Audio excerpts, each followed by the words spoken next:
Stephen Jules Radio Show. With Rumble on that, I don't know why when I'm wanting to scroll through other videos or, just scrolling through my phone so I can pull up things that I'm going to talk about, for some reason the room just drops out. I mean, this is obviously I'm doing the audio the social audio podcast here on Rumble is where I am now. So I don't know, they've got to fix that there. Their developers have got to look into that, fix the app. But no, so far it's been great here.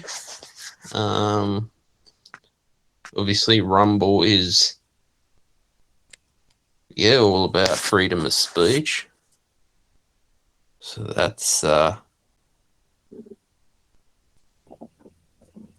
we can do is just have belief in free speech. But anyway, I was talking on the room before, I'll repeat again, about Dr. Phil and how informative it is. Is that correct? Informative or formative? But how truthful it is and how much knowledge he has, not just as a psychologist, but in the world of politics too, which he understands it. He knows how the system is going, although he doesn't talk about politics. But,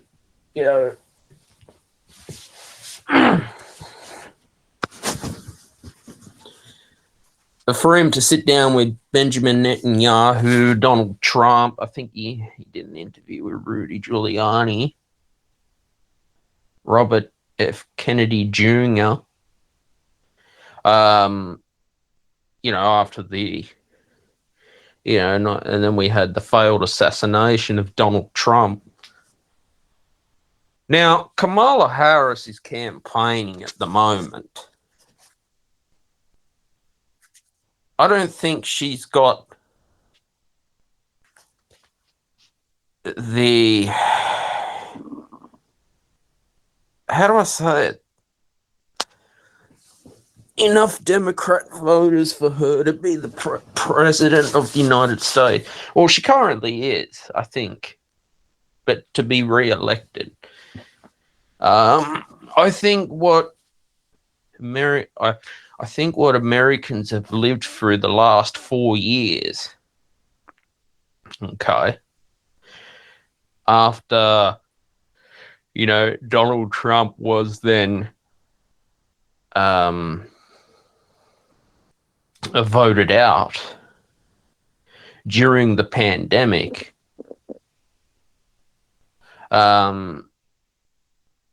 and people now are starting to wake up to all the lies and all the bullshit the media, CNN, MSNBC, all these woke companies, woke left-wing companies have done to stir up the shit. Because they did it for the last 4 years, and even the 4 years previously when he became president, Donald Trump. As soon as the truth started coming out, the media attacked him. Now, go and watch the interview he did with Dr. Phil, because the man actually sat down with a psychologist, and the viewers didn't see the campaigning Trump. They saw the true Donald Trump, and how much honesty he has for the American people, because the president influences the whole world. Okay. Obviously, cost of living, inflation was talked about, China as well. Previous Dr. Phil episode was talking about how the working conditions with China in the pharmaceutical industry is just slavery, and the FDA is approving medications being exported to the US, well, Australia, unfortunately, has to be a supplier for medications. Okay. But then at any time, China can just say, we don't want to do business with you anymore. So where is the Australian government, the American government, all governments going to find their pharmaceutical suppliers? Because it's cheap labor and it's cheaper for these pharmaceutical companies like Pfizer, AstraZeneca, Moderna.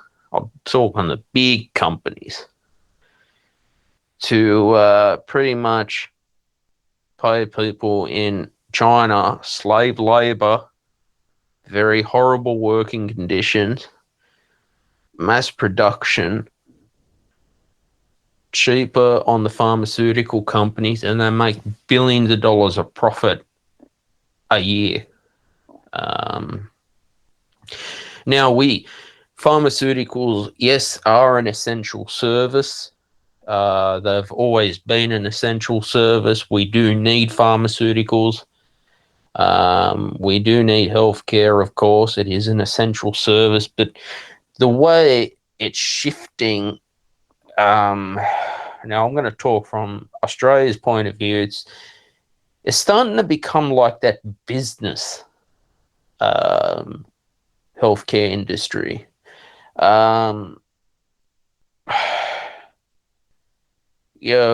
Doctors partnering with the pharmaceutical companies and pressured to prescribe certain medications. I know in America, Xanax, Vicodin is very popular prescription with doctors to prescribe. And the problem is that they can become addictive, very addictive. And, now we're lucky in Australia that we have subsidized medications as well on the PBS, and that's a great blessing for us. Because you compare to United States that have had a huge problem with healthcare for years, like $500 just for a generic brand of, I think it was Vicodin. I mean, oh my God. And the problem is that they're facing that when you get into the whole shipping costs, the tax that they, unfortunately, the government does tax everything. Everything's taxed. Medication, healthcare, petrol, food, tobacco, alcohol, whatever, video game, it's all taxed. So you do pay tax on top of it. So the business owner, pharmaceutical owner, whatever, they've got to cover their costs, their taxes, and plus the profit margin on top. As long as they're not price gouging. I mean, that's illegal, of course. So they've got to cover their costs. This is all businesses. So, yeah, so, I mean, it was a huge wake-up call for the audience. I mean, I'm in Australia, of course, but I like to tune into Dr. Phil, every now and again, and see what's happening, what's going on. No, but it was, I mean, the way I see the world economy now, America especially, because they're sort of like the rulers of the world. Unfortunately, the president has a lot of power.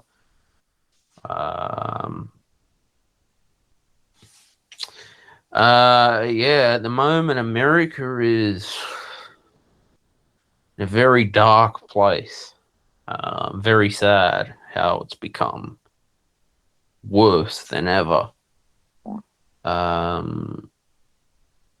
Again, problem with the border under Joe Biden, illegal immigration coming in. And they're just letting illegal immigrants come into the country. This happened in Germany, where illegal immigrants were coming in, whatever religion it was, you know, Muslim, Jewish, you know, any religion, it doesn't matter. Here too, we in Australia we had problems with illegal immigration, boat people coming into the country, getting free healthcare, free benefits, while the Australian citizen, German citizens, citizens of the United States have to work and slave and pay taxes. Now, Donald Trump was absolutely right about the border, and when you see Dr. Phil, I mean, it doesn't matter what religion you are. All right, I'm just telling you, it could be any religion. As long as you just do good, and that's it. That's all you can do. Is just do good. You know, the way I have become so open-minded now, all right, yeah, when we have started to wake up, okay, and I think people are waking up because, yeah, since the coronavirus pandemic, okay, all right, it's not only it's hit businesses very hard, it obviously Coles and Woolworths and Audi, Walmart, Kmart, Big W were price gouging food and beverages.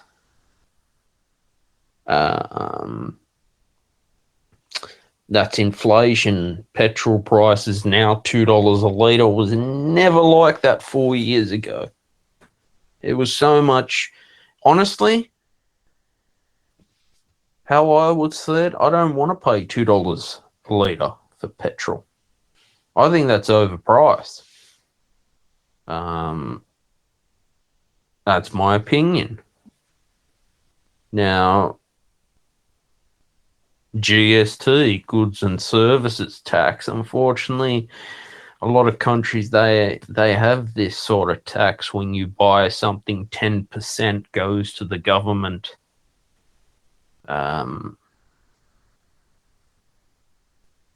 Yes, that's the problems there is.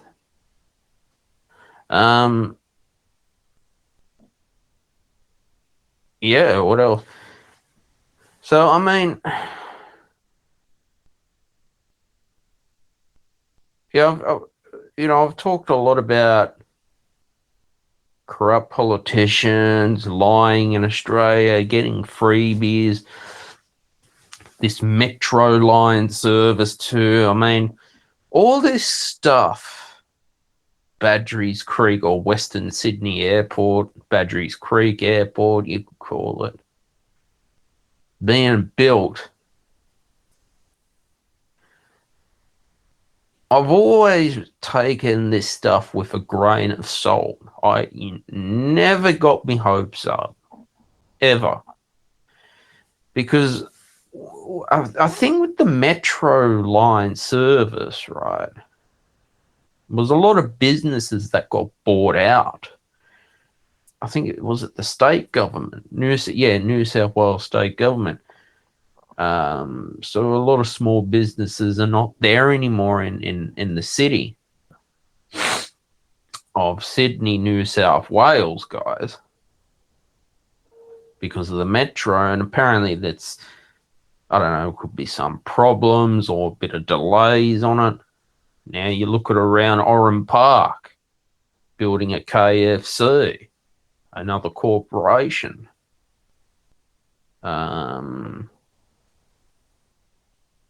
now you got a new suburb coming in, Burling, near Oran Park, New South Wales. Remember when Oran Park used to be a racetrack. I went there as a kid when the V8 supercars used to race there. It was really good. It was a nice track. But yeah, and now we've seen how much it's grown as well.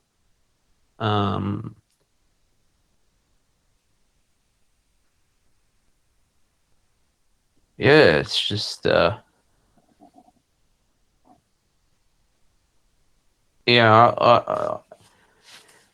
it's just interesting how stuff's has changed as well. So a lot of these projects, roads, what else? Shopping centers. They've taken years and years to build. That really, these projects, in my view, should have been built 50 years ago. There should have always been a station in Leppington. There should have been a station in Camden. Apparently, there was a train station in Camden.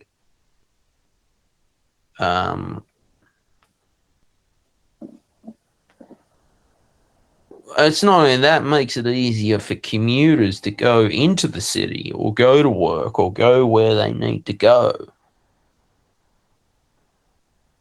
Yeah. So that's the times that we're in now. Okay. Again, the internet's changed a lot. The world's always changing. So that's the problem we are facing all the time.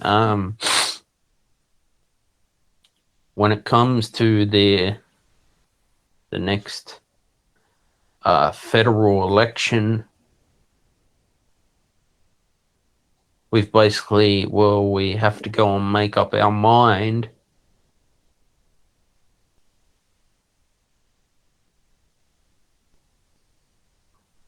on who do we want as our leader.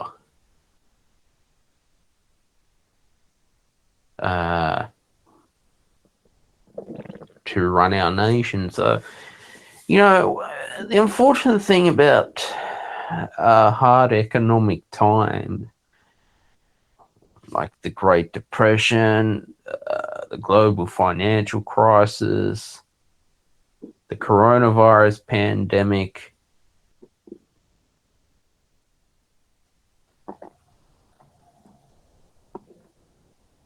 yeah, to me,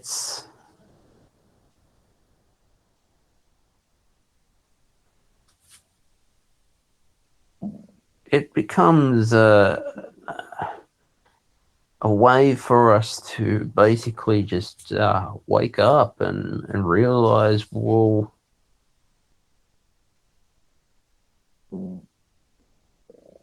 are we basically fed up of lies and being told lies all the time? Because I think we are.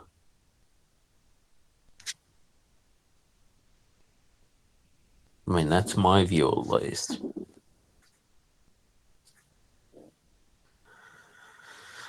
The weather right now is 16.9 degrees today. It was a bit humid, bit muggy. Feels like 14.2 degrees. It's going to be the low of 15 degrees, top of 24 degrees for tomorrow. 0 to 1 millimeters of rain. August is a dry month, of course. I think we've got a few days during the week in the mid-20s that are sunny. Tomorrow, sunny, low of 15 degrees, top of 24 degrees, no rain.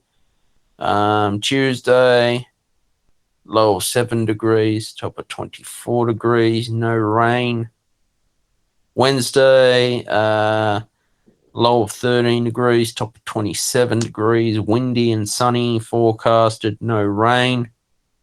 Winds that day northwesterly 20 to 30 kilometers an hour, increasing to 35 to 50 kilometers an hour during the morning, then turning westerly during the day with a high fire danger rating. Thursday, sunny, partly cloudy, a low of 10 degrees, top of 23, no rain. Friday, sunny, low of 8 degrees, top of 28, no rain. That's Friday. Saturday, sunny, partly cloudy, low of 12 degrees, top of 26 degrees, no rain. Sunday, sunny, low of 9 degrees, top of 26 degrees, no rain forecasted. Basically, yeah. It's northeasterly 19 kilometers an hour wind right now, 20 kilometers an hour gust, 78% humidity. There was no rain since 9 a.m. And the sun and moon, 6:26 a.m. was sunrise, 5:35 p.m. sunset, warning gibbous moon phase. And it's going to be the last quarter tomorrow. Apparently will be the next moon phase for the week. Yeah, but other than that, Formula One's been interesting in the Dutch Grand Prix as well. Max Verstappen it's his home track, so I'm hoping Sergio Perez and Max Verstappen can go and get a pole position. It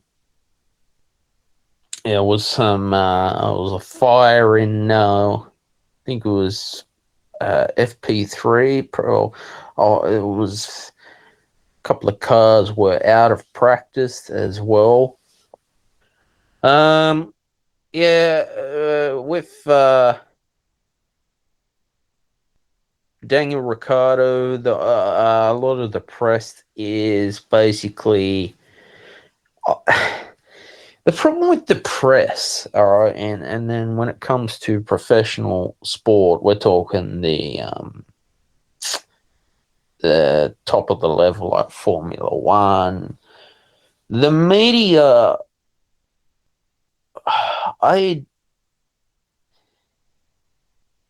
they're the ones that like to stir up the drama and trouble.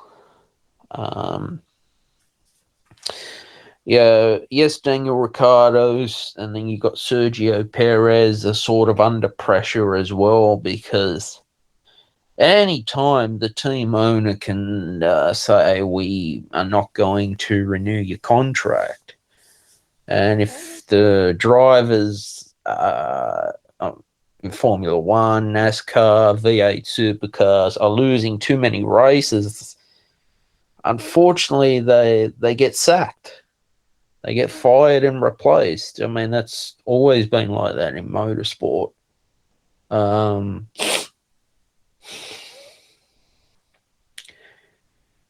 that's one thing where I like to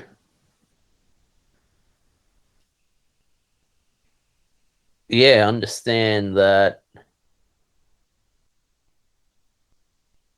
I mean, it's, whenever you make the top of any sport, NRL, cricket, Formula One, V8 supercars, you're in the best of the best, the elite of the elite. Even if you've only played one game, you've made it to the top. And say out of 1 million people, all right, how many in Australia will make the Australian cricket team? I'm talking the final 11 that actually play, not the practice squad. You get the players who make it into the practice squad, which is fantastic. But how many of them go and get a baggy green? And then you get the press and the media stirring up all the shit and all the trouble. And this is what's going on in the NRL lately, where fans are just getting sick and tired of players being sent to the sin bin all the time.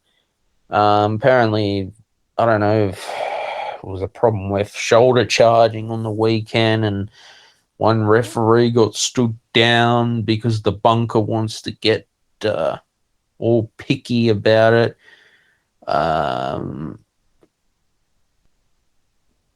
Yeah, I mean, the Bulldogs are playing fantastic. They beat the Warriors in New Zealand away, so it was great to see them win, having a great season this year. And yeah, wish them all the best and all the if they can make it and win a grand final, you never know. You never know.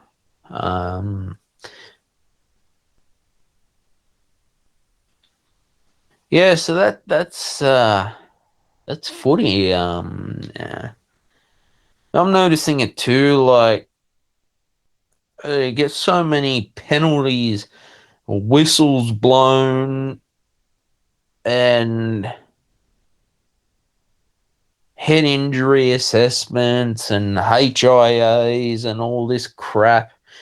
Yeah, it's true that it's good that they're looking after player welfare, same as the AFL. All the contact sports have, unfortunately, they've had to put in a concussion protocol. But then for the media, Peter V'landys to start getting all political shit about it because the players jumping to catch the ball and they're saying, oh, they're putting them in a dangerous position and we're going to blow a penalty and put a player on report. And not only that, the coach and assistant coach can't speak out against the bunker because their job will be at threat.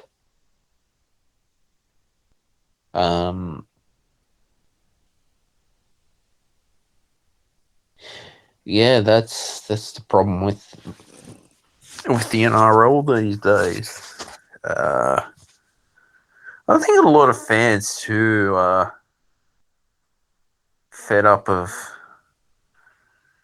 stupid penalties being called and players being sent to the sin bin. Commentators are questioning the referees now. So I don't know why they want to become all dictatorship.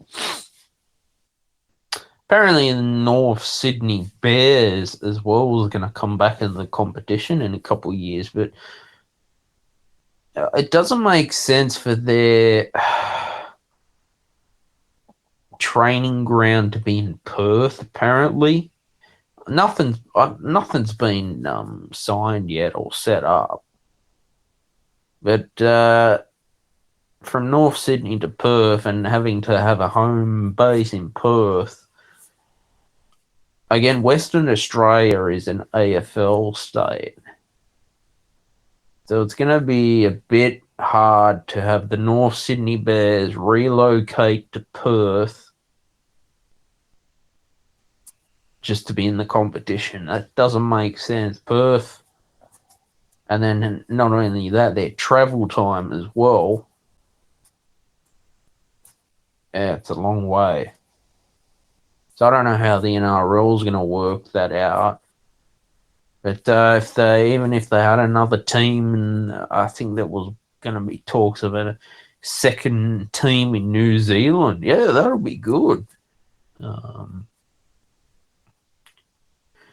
Yeah, it'd be great to have another team in New Zealand. Or I think there was going to be talks of a team in the PNG, Pacific Islands somewhere. So this is the problem. Whenever the sporting would you call them a corporation or company?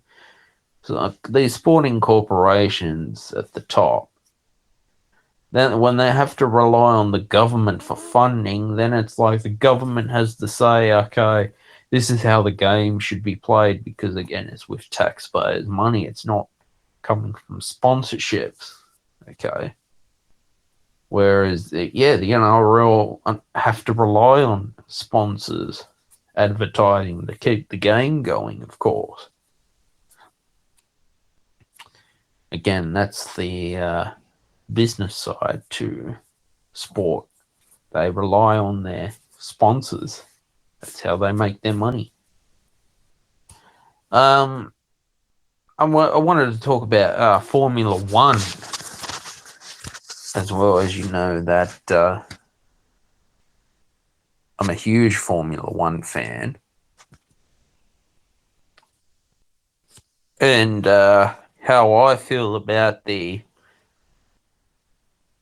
track limits and corner cutting and what the FIA says a corner cut. Apparently, I think in the latest F1 24, they updated the corner cutting so it's not as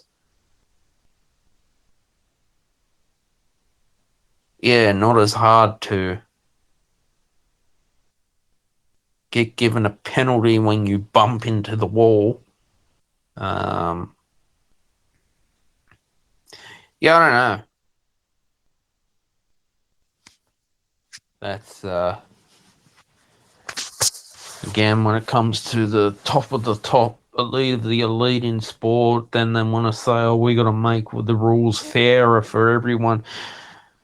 I remember back in 2006, when the Canterbury Bulldogs used to handle business, and when they used to tackle, they used to go into a tackle and mean how to tackle.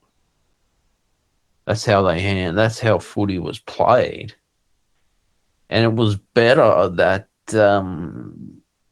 style. Now, I'm a fan of the shoulder charge, but obviously you can't be shoulder charging people's heads and knocking them off. It's that was the problem with it. I would have thought you'd shoulder charge around the chest and abdomen area. But, the game's changed a lot, of course. It's more faster now than it was back in 2006. Different era, different time. You see, the NRL, NFL knew about concussion for years. AFL especially.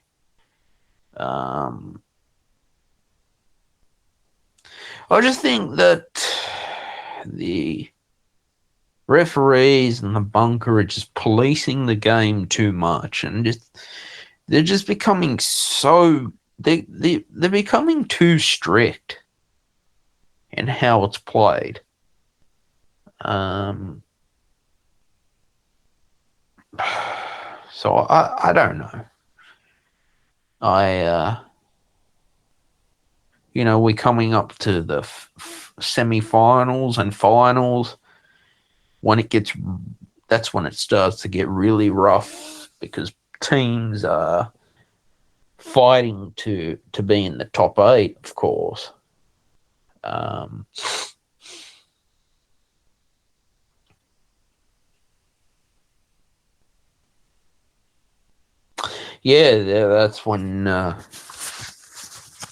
when the teams start pushing it. So yes, now I don't understand how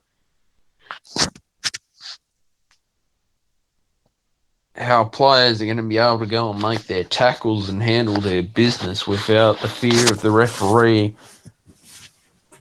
penalising them and sending them to the bin or suspending them for 1 or 2 games, and then players that have to go through a shit fight with the NRL judiciary and explain their case.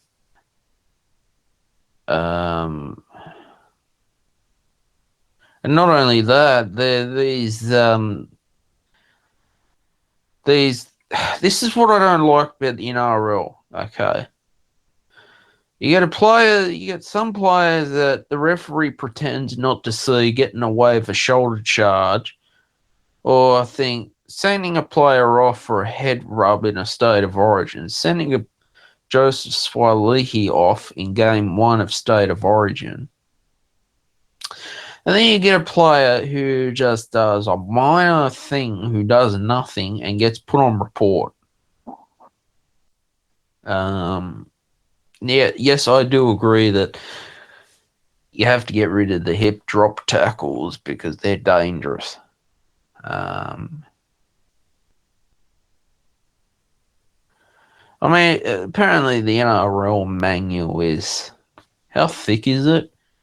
Referee can't police every single rule in the manual, this article and this line 4.3 something, what is a bubble and all this downtown rule.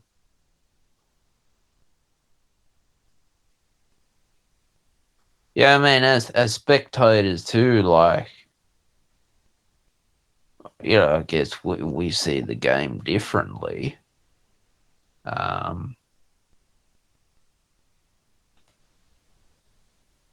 Yeah, but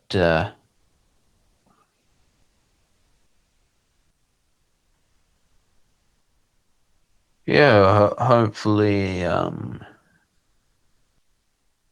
it does change in the future, I guess. So, I mean, who knows how it's going to turn out? But yeah, guys, I wish the Canterbury Bulldogs all the best of success in the finals if they can get in there. They're in the top 8, so they're in a good position. Then you see the Melbourne Storms are always making it to the finals. Every year they'll get into the finals.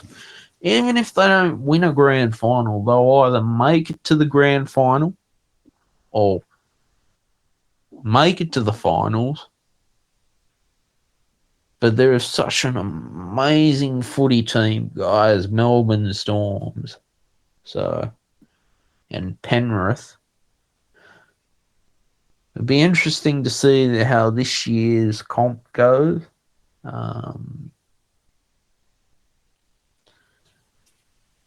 And how, yeah,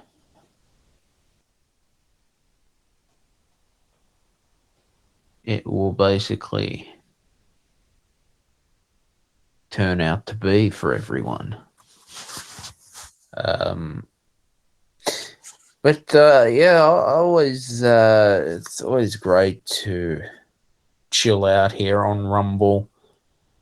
Sort of when I've got nothing to do, I quite enjoy doing these talk shows, and pretty much by myself as well. So I just say things as I see them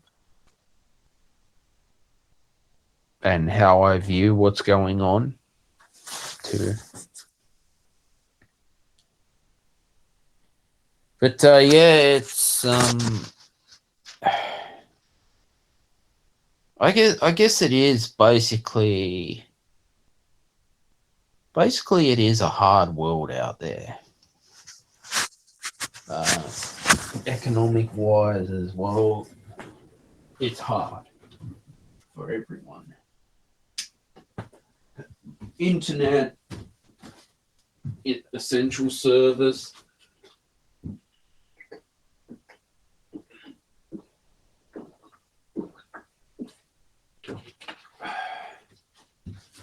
Sorry guys, let's just have a drink of water.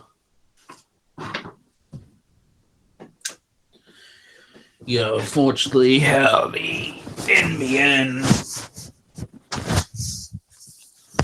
I can remember for years and years that was again I promise. I think this goes back to the Julia Gillard days. The Gillard government.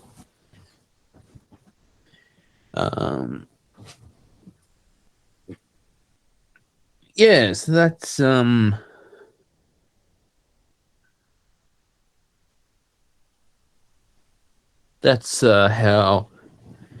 things are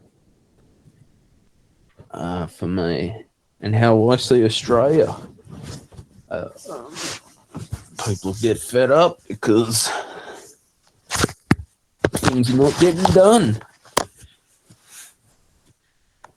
and that's the problem. But that's politics for you. Affecting small businesses on purpose, and they know that. They know that. And yeah, we need to keep small businesses going for a reason. So they're very important to keep small businesses around right now. But other than that, songwriting started. I thought I'd get back into writing some electric guitar meditation music, which was great. I find it relaxing when I can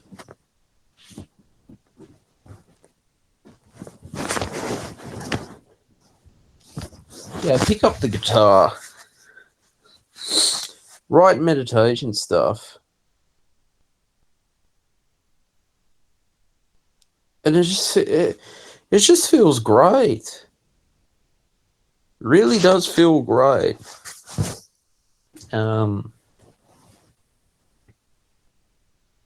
To just relax.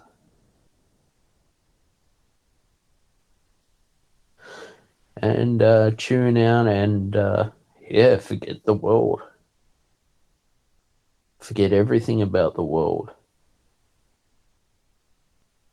That's what I like. It's just relaxing, playing the guitar. Yes, that's what I've done.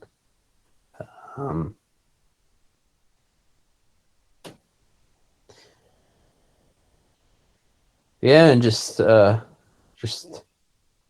keep on writing, keep on staying consistent with what you're working on,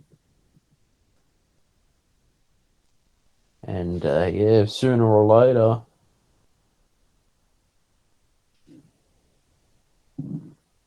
you never know when that day comes, that time comes for us, and that's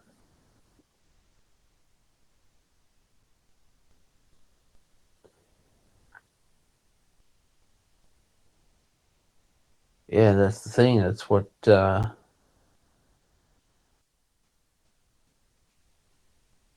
I will basically keep believing in. But I'm going to leave it there for tonight, guys. This was a great show tonight on Rumble. Please like, share, and subscribe to the Stephen Shields radio show and turn on your notifications. I publish new episodes every Friday at 6 p.m. Sydney, Australia time. Bye for now.